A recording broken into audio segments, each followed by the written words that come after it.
নমস্কার, আমি ঋতব্রতর সাথে কিছুক্ষণ এই চ্যানেলের আরেকটি নতুন পর্বে সবাইকে স্বাগত জানাই।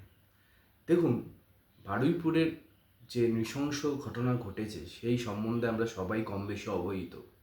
গতকালও আমরা এই নিয়ে আলোচনা করেছি আমাদের যে প্রিভিয়াস এপিসোড সেখানে। আজকে যে বিষয়টা নিয়ে কথা বলছি সেটা হচ্ছে তদন্তের অগ্রগতি কতদূর হলো এবং যারা অপরাধী বা দোষী তারা কি ধরা পড়ল, সেটা থাকবে আজকের এই আলোচনায়। একই সাথে সরকার এবং প্রশাসন কতটা তৎপর এবং কোথাও কি কোনো পার্থক্য গত সরকারের সহিত বা গত সরকারের সাথে এখনও করা সম্ভবপর হচ্ছে, পুলিশ প্রশাসন কি আগের থেকে বেশি অ্যাক্টিভ হয়েছে, এই সমস্ত বিষয় থাকবে আজকের এই আলোচনায়। তার সাথে আরেকটা বিষয় থাকবে, সেটা অবশ্যই একটা রাজনৈতিক অ্যাঙ্গেল। মমতা ব্যানার্জি আমরা জানি কালকে এই ঘটনার বিরুদ্ধে রাজপথে নেমেছেন, মোমবাতি মিছিল করেছেন। সেই সম্বন্ধেও আজকে এই আলোচনায় আমরা কিছুটা অংশ রাখছি।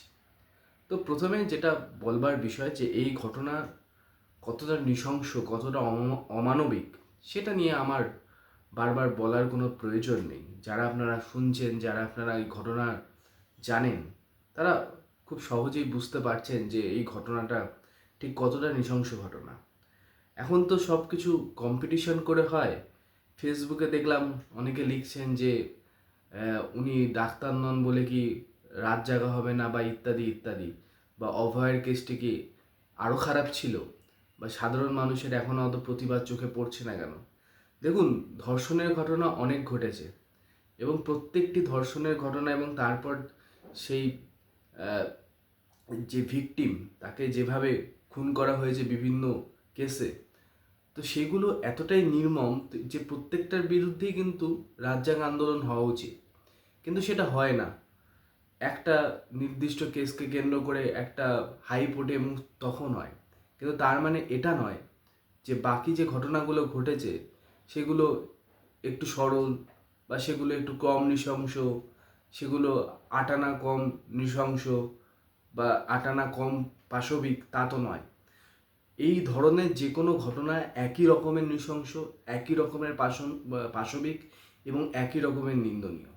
এবং যারা এই ঘটনাগুলো ঘটিয়েছে, অভয়ের ঘটনাও যারা ঘটিয়েছে, এই বাচ্চা মেয়েটি আমাদের মেয়ে, তার ঘটনাটাও যে যারা ঘটিয়েছে তাদেরও একই রকম শাস্তি প্রাপ্য এবং সেটা মৃত্যুদণ্ড।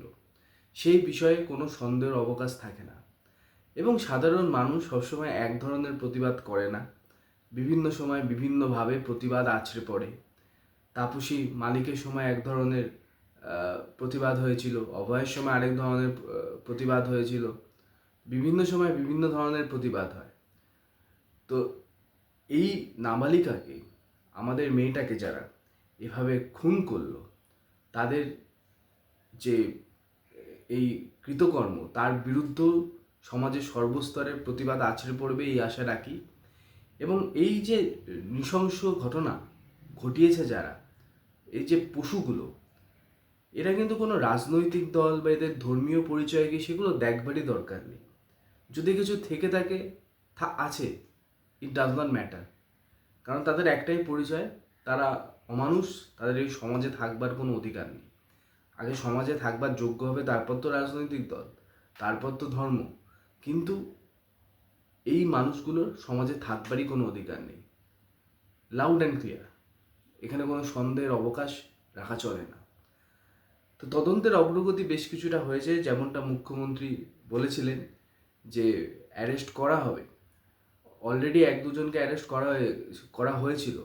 যে মেইন কালপ্রিট আনন্দ সর্দার, তাকেও গতকাল অ্যারেস্ট করা হয়েছে। সে বাড়ি থেকে পালাচ্ছিল সব জিনিসপাতি নিয়ে, সেই সময় এসআইটি তাকে অ্যারেস্ট করে, যে টিমটি করে দিয়েছিলেন মুখ্যমন্ত্রী, স্পেশাল ইনভেস্টিগেশন টিম, তারা এই আনন্দ সর্দারকে অ্যারেস্ট করে। তার সাথে সাথে আরও তিনজন, দীপাকর সর্দার সহ আরও যারা আছে, যারা এই ঘটনার সাথে যুক্ত, তাদেরকেও অ্যারেস্ট করা হয়েছে। অর্থাৎ আশা করা যায়, একটা আশার ক্ষীণ রেখা দেখতে পাওয়া যাচ্ছে যে এবার তদন্তটা হবে এবং এই দোষীগুলোকে খুব তাড়াতাড়ি আমরা ক্যাপিটাল পানিশমেন্ট দিতে পারবো। দেখুন, একটা কথা মাথায় রাখতে হবে যে এই সমস্ত কেসে না বিচারের বা বিচার প্রক্রিয়ার যে সময়টা সেটা খুব ইম্পর্টেন্ট। ঠিক আছে, বলেন না জাস্টিস ডিলেড জাস্টিস ডিনাইড। অর্থাৎ এই ধরনের বিচার প্রক্রিয়া আমার মনে হয় না খুব একটা স্লথ হওয়া উচিত। এই বিচার প্রক্রিয়াগুলো অত্যন্ত দ্রুত হওয়া উচিত এবং দ্রুত চার্জশিট তৈরি করে এদের দোষী সাব্যস্ত করে, যেটাকে মুখ্যমন্ত্রী বলেছেন খরচা করে দাও, এক্স্যাক্টলি আইনের মাধ্যমে খরচা করে দেওয়া উচিত। পরিষ্কার কথা, বিচার প্রক্রিয়া যত লেন্দি হবে না, তত বিচার প্রক্রিয়ায় জল মেশানোর সুযোগ বাড়বে।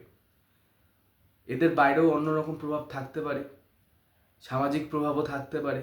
এদের দলবল কতটা ভারী সেটা আমরা জানি না। ধীরে ধীরে যারা সাক্ষ্য প্রমাণ তাদেরকে হয়তো প্রভাবিত করার চেষ্টা চলতে পারে। বিভিন্ন কেসে এর আগে আমরা দেখেছি, এগুলো তো হয়েছে। সুতরাং এই বিচার প্রক্রিয়া খুব দ্রুত হওয়া উচিত এই সমস্ত কেসে। আরেকটা বিষয় যেটা সামনে আসে, যেটা ফ্যামিলির থেকে জানা যাচ্ছে, যে যখন এই মেয়েটি জন্মদিনে গিফট কিনতে গিয়ে তিনি আর তাকে পাওয়া যাচ্ছে না, সেই সময় পুলিশকে জানানো হয়েছিল, পুলিশ প্রোঅ্যাক্টিভ অ্যাকশন নেয়নি। এই ব্যাপারটাও দেখা উচিত, কারণ এই সমস্ত কেসে না প্রত্যেকটা মুহূর্ত খুব গুরুত্বপূর্ণ। এক মুহূর্তের এদিক ওদিকে হয়তো মেয়েটার প্রাণ বেঁচে যেতে পারত। সুতরাং পুলিশের এই সমস্ত বিষয়গুলোকে তারাও ব্যস্ত, তাদের কাছে নানাবিধ কেস আছে, কিন্তু এরকম কেস আসলে সেটাকে একদম প্রায়োরিটি লিস্টের টপে রাখা উচিত এবং যত তাড়াতাড়ি সম্ভব ভিকটিমকে রেস্কিউ করা যায় সেদিকটার দিকে পুরো সিস্টেমের ঝাঁপানো উচিত, যাতে করে এই ঘটনা আটকানো যায়, ঘটার আগেই আটকানো যায়।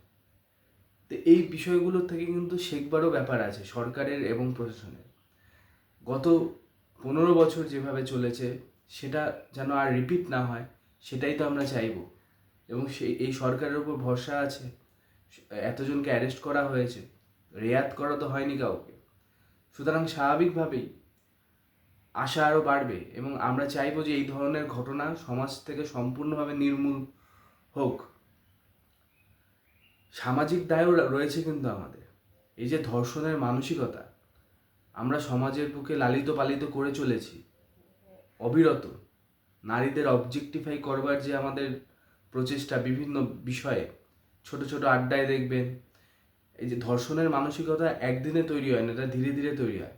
সুতরাং সামাজিকভাবে আমাদের যেগুলো করণীয় করতে হবে এবং সরকার এবং প্রশাসনের যতটা কঠোর হওয়া দরকার এই সমস্ত ঘটনাকে আটকানোর জন্য, সেটা হতে হবে। কারণ এই ঘটনাগুলো মাঝে মাঝে আমাদের একটা প্রশ্নের সম্মুখীন করিয়ে দেয়, আমরা কি সত্যি মানুষ হতে পেরেছি? সুতরাং এই বিষয়টা ইম্পর্টেন্ট। ঈশ্বর আল্লাহ যাকেই মানুন না কেন, আলটিমেটলি তো মানুষ। আমরা কি সত্যি মানুষ হতে পেরেছি? এইগুলো ঘটনা আমাদেরকে এই প্রশ্নের, একটা অমুক প্রশ্নের সম্মুখীন দাঁড় করিয়ে দেয়। সুতরাং আমাদের মাথায় রাখতে হবে যে এই ঘটনা যেন আর না ঘটে। এবার আসি রাজনৈতিক প্রসঙ্গে। দেখুন, এগুলো ঘটনা নিয়ে রাজনীতি চিরকাল হয়ে এসেছে, নতুন কিছু নয়। যখন পার্কস্ট্রিটের ঘটনা ঘটেছিল তখন বিরোধী রাজনৈতিক দলগুলো এর প্রতিবাদ করেছে। তখন সরকারের তরফ থেকে কি বলা হয়েছিল? ছোট্ট ঘটনা। যখন কামদুনির ঘটনা হয়েছিল তখনও প্রতিবাদ হয়েছিল, রাজনৈতিক প্রতিবাদ হয়েছিল।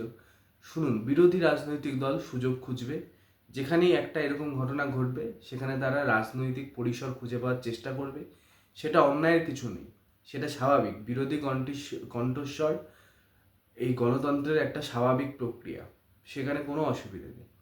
কিন্তু মাঝে মাঝে বিরোধিতা করবার আগে ওই একই বিষয়ে আমার এর আগে যখন আমি শাসকের অবস্থানে ছিলাম তখন কি মনোভাব, সেটাও কিন্তু ভেবে দেখাটা ইম্পর্টেন্ট। দেখুন, কালকে শুভেন্দু অধিকারী, তাকে একটা ব্যাপারে তো প্রশংসা করতেই হবে। তিনি এই ঘটনাটাকে ছোট ঘটনা বলেনি, ভুলভাল কথা বলে যিনি ভিকটিম তাকে ডিসরেসপেক্ট করেনি, এবং তিনি একটা কথাই বলেছেন যে এটার মতো নৃশংস ঘটনা আর হয় না। এবং ফ্যামিলি যে বিচার, খুব ইম্পর্টেন্ট, ফ্যামিলি যে বিচার সরকার এবং প্রশাসনের থেকে প্রত্যাশা করে সেই বিচারই পাবে। অর্থাৎ দর্থহীন ভাষায় তিনি কিন্তু এই ঘটনাটার সমালোচনা শুধু করেননি, যেটা করণীয় একজন প্রশাসকের সেটা তিনি করবেন বলে কথা দিয়েছেন। আজকে তিনি সেখানে যাবেনও। তো এটা হচ্ছে স্বাভাবিক একটা রিয়াকশান। কিন্তু এর আগে আমরা কি দেখেছি? এর আগে আমরা দেখেছি কোনো ঘটনা ঘটলে সেটাকে ছোট ঘটনা বলে দেওয়া, কোনো ঘটনা ঘটলে সেটাকে লাভ অ্যাফেয়ার্স বলে দেওয়া, কোনো ঘটনা ঘটলে এটা বলা যে সমাজে ধর্ষণের ঘটনা 2-3টে ঘটবেই। তো ইত্যাদি ইত্যাদি কথা বলে গোটা বিষয়টাকে লঘু করে দেখানোর যে প্রক্রিয়া, সেটা অ্যাটলিস্ট বন্ধ হয়েছে। আজকে আমরা দেখলাম যে মমতা ব্যানার্জি গতকাল মোমবাতি মিছিল করেছেন, তিনি বিরোধী নেত্রী। এখন আমরা যতই বলি না কেন কালীঘাট তৃণমূল, ঋতব্রত তৃণমূল ইত্যাদি ইত্যাদি, তৃণমূলের সংখ্যাগরিষ্ঠ কর্মীর সমর্থন মমতা ব্যানার্জির দিকেই রয়েছে, সেটা আমি এর আগেও অনেক ভিডিওতে বলেছিলাম, কারণ তিনি বিরোধী নেত্রী। কিন্তু তিনি মোমবাতি মিছিল করবেন, সেটাই খুব স্বাভাবিক। এরকম ঘটনা ঘটলে বিরোধী দল তো রাস্তায় নামবে, না নামাটাই তো অস্বাভাবিক, নামবে এটাই স্বাভাবিক। কিন্তু তার আগে এই প্রশ্নগুলোর উত্তরও তো তাকে দিতে হবে। অভয়ের সময় তিনি কি বলেছিলেন, তার ভূমিকাটা কি ছিল? কামদুনির সময় তিনি কি বলেছিলেন? হাঁসখালির সময় তিনি কি বলেছিলেন? পার্ক স্ট্রিটের সময় তিনি কি বলেছিলেন? তখন যারা বিরোধিতা করতেন তাদেরকে নানা রকম বিশেষণে বিশেষিত করেছেন এবং ঘটনাগুলোকে লঘু করে দিয়েছেন, এবং আলটিমেটলি আমরা দেখেছি যে বিচারের নামে অ্যাকচুয়ালি যেটা হয়েছে সেটাকে মস্করা বলে চলে। ইচ্ছাকৃতভাবে বিচার প্রক্রিয়া জল মেশানো হয়েছে। সরকারি পার্টি, শাসক পার্টি যে ছিল তখন, তাদের পক্ষ থেকে যারা এই ক্রিমিনালস, তাদেরকে আড়াল করবার চেষ্টা হয়েছে, সাক্ষ্য প্রমাণ ডিলিট করবার চেষ্টা হয়েছে, সাক্ষীদের প্রভাবিত করবার চেষ্টা হয়েছে। তো আজকে যখন তারা রাস্তায় নামবেন, তখন এই নৈতিক উত্তরগুলো কিন্তু দিতে হবে। অবশ্যই বিরোধী দল রাজনীতি করবে, করাটাই স্বাভাবিক, কিন্তু একই সাথে একই রকম কেসগুলো তাদের আগের ভূমিকাটি কি সেটাও কিন্তু মানুষের স্মরণে আছে। এখনো মাত্র 2-3 মাস হয়েছে, মানুষের স্মরণ শক্তি অত খারাপ নয়। সুতরাং এই বিষয়টিও মাথায় রাখার ব্যাপার আছে। আরেকটা বিষয় যেটা উঠে আসে রাজনীতির প্রসঙ্গে, সেটা বলি। একজন বিজেপি নেতার কথা উঠে আসছে।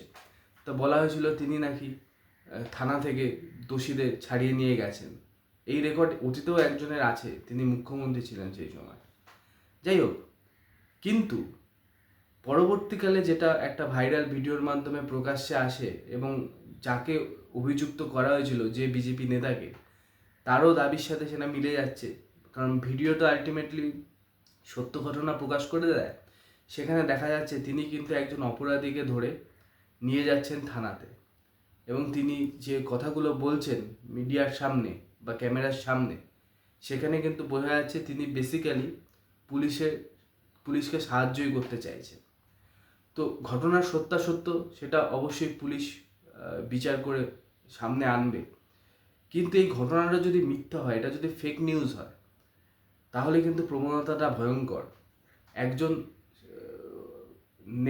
রাজনৈতিক ব্যক্তিকে যদি জোর জবরদস্তি একটা কেসে ফাঁসিয়ে দেওয়া হয়, তাহলে কিন্তু বুঝতে হবে যে কোনো পলিটিক্যাল পার্টি হয়তো ফেক নিউজ ছাড়িয়ে এই ঘটনা থেকে মুনাফা লুটতে চাইছে। আমাদের সবার আপাতত যে উদ্দেশ্যটা হওয়া উচিত, অভিযুক্তরা যেন ধরা পড়ে, যেটা পড়েছে, এবং অভিযুক্তদের যেন দ্রুত কঠোর শাস্তি হয়। যে কোনো এই ধরনের কেসেই এই একটাই চাওয়া পাওয়া থাকে। সুতরাং সেটা যেন কমপ্লিট হয়, সেটা যেন সম্পূর্ণ হয়, সেদিকেই আমাদের নজর থাকবে। তো এই ছিল আজকের পর্ব। চ্যানেলটি ভালো লাগলে অবশ্যই চ্যানেলটি সাবস্ক্রাইব করবেন, চ্যানেলটির সাথে থাকবেন। ধন্যবাদ, নমস্কার।